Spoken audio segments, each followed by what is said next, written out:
Good evening and welcome.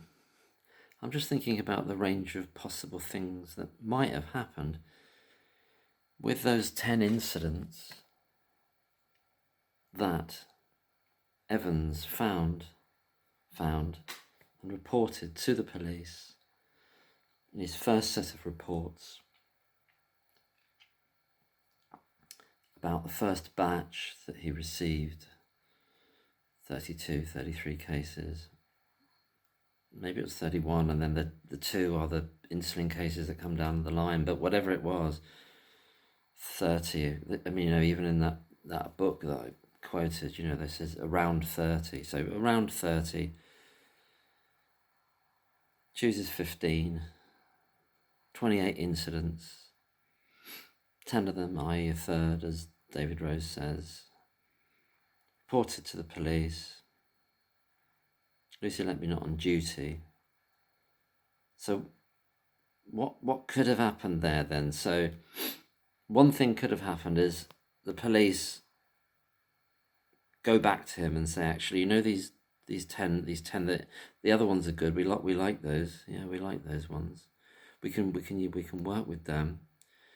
The ones where she's not on duty, though, do you want to have another look at them? Because then just remember, they're not medical people at all. So they're going to say, do you want to have another look at them? Because, she's not on duty for those. And then Evans does look at them. These are these 10 from 2017.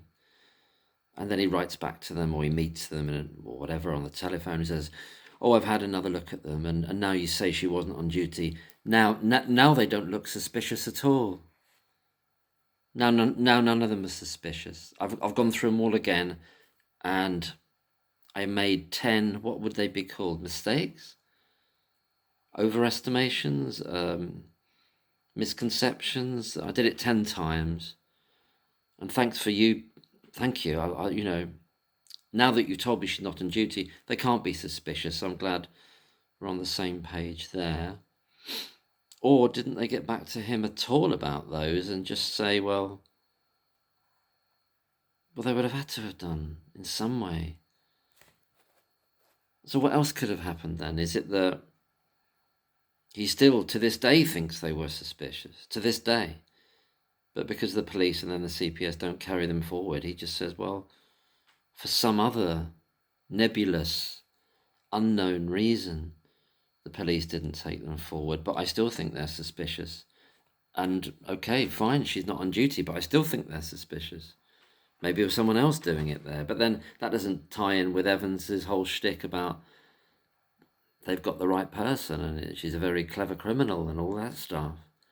So he's on the same page with that. So he's got to then deny his own original perceptions, or got to have a rationale or a set of reasons why those 10 suspicious events suddenly become unsuspicious, non-suspicious, or just not worth worrying about.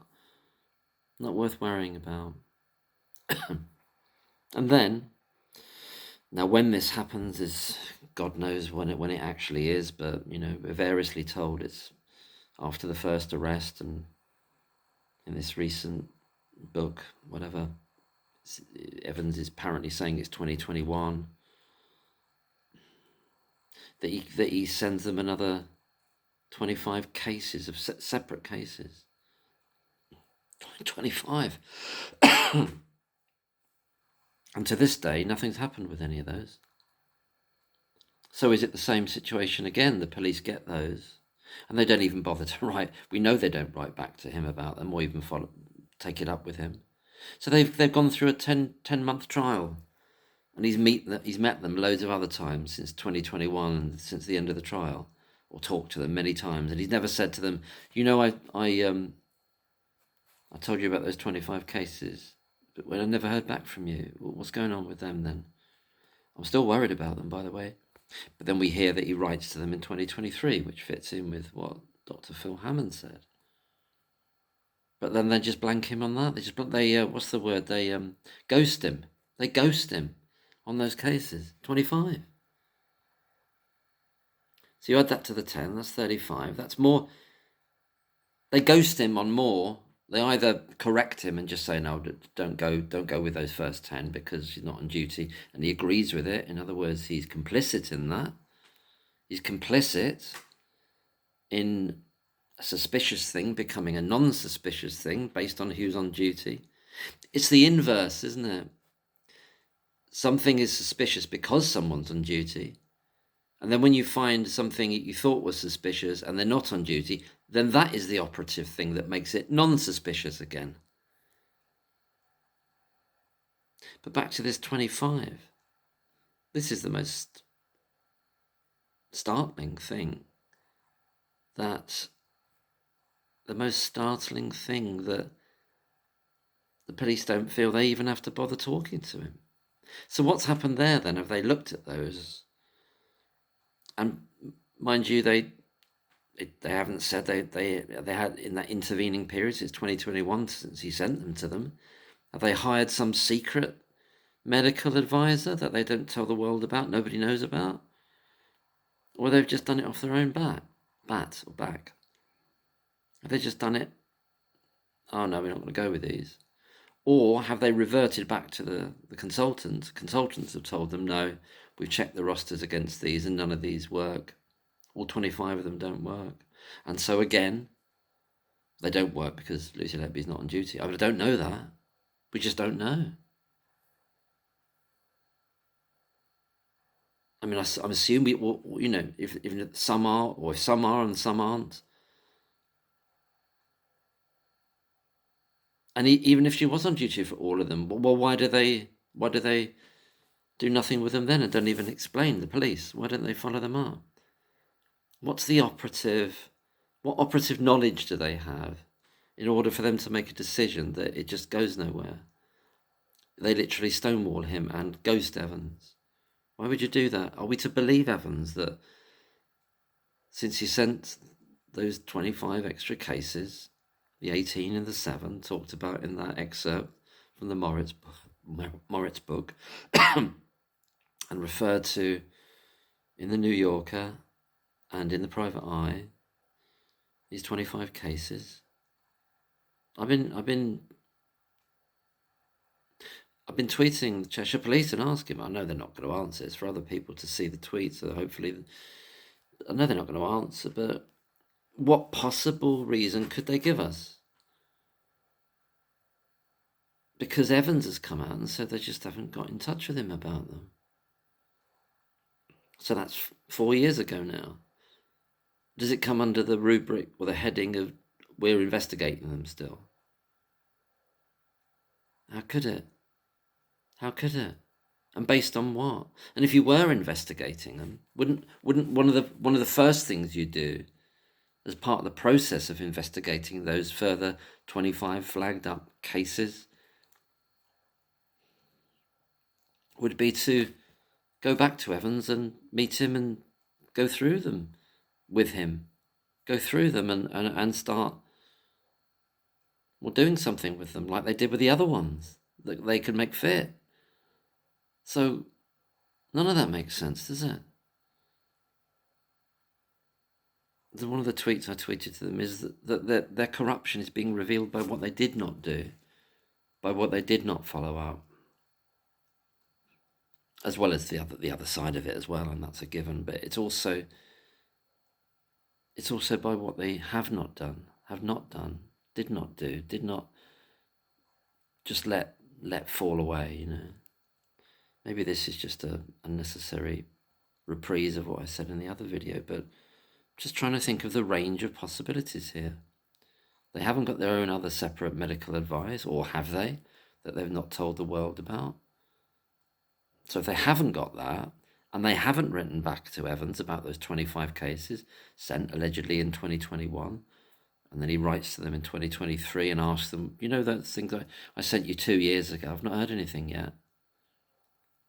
And are we to believe that I don't know, he's had other dealings with them because of the court case in 2022 and 2023?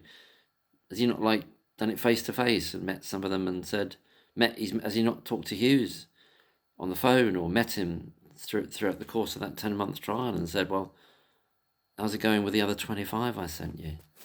And what has Hughes said? Well, we're still looking at them. What, it's taken 2 years. Well, in what way are you looking at them? And then they never do anything with them to this point, which would show then that the police don't care about suspicious harm per se, do they? I'm not saying there was things suspicious of deliberate harm. I don't think it was in reality. I think it's all rubbish, of course. But in principle, they're showing that they don't care per se about deliberate harm in a hospital if they can't make it fit with the particular person. The deliberate harm is, well, not our business. We're not interested in that. We're just interested in deliberate harm where a certain person's on duty. What other conclusion can we draw? Because they're not making an independent medical decision. How could they? They didn't with any of the other ones. As they told us in Hummingbird video, they relied on these experts. They didn't know what they were doing. They didn't know anything about the medical world. And suddenly they ghost their expert. They ghost him. That's what he tells us. I don't know why they haven't written back to me. I just think it's just those 25 extra cases were a massive spanner in the works for the police, because had they followed them up, what the next stage of their investigation was looking into, if they were to follow it up and believe it was all suspicious, if they're trusting their expert still, remember, still trusting him, because he did well for them before, but now they've got to open up the potential that there's a second offender somewhere, or maybe even a second and a third, or even a whole gang of them. Because some of these 25 cases, well, maybe most of them, Lucy Letby's not there, so there's someone else there doing something.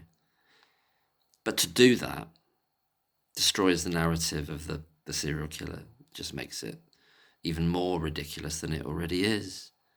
And that's why they drop it. But it just shows that they're valuing of Evans's reports is wholly predicated on whether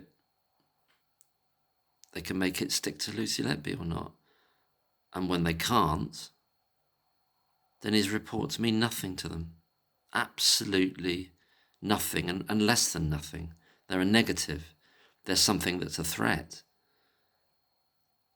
It's a threat that they've either got to talk him out of them, which they may have done, and then he's complicit in that with those 10 incidents from the 2017 report,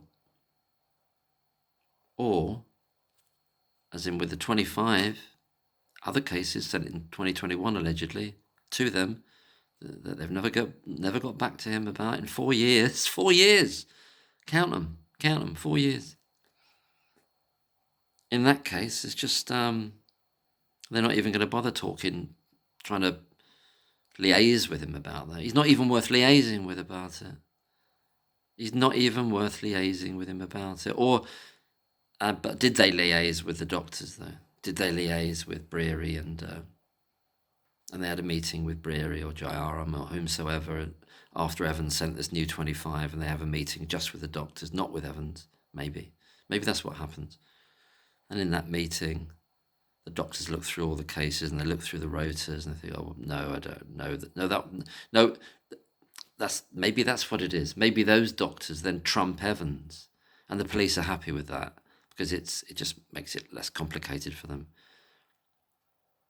But it's the doctors potentially, if that's what happened, then privately advise the police that, well, I know he's saying these, but no, we can tell you that these ones are okay.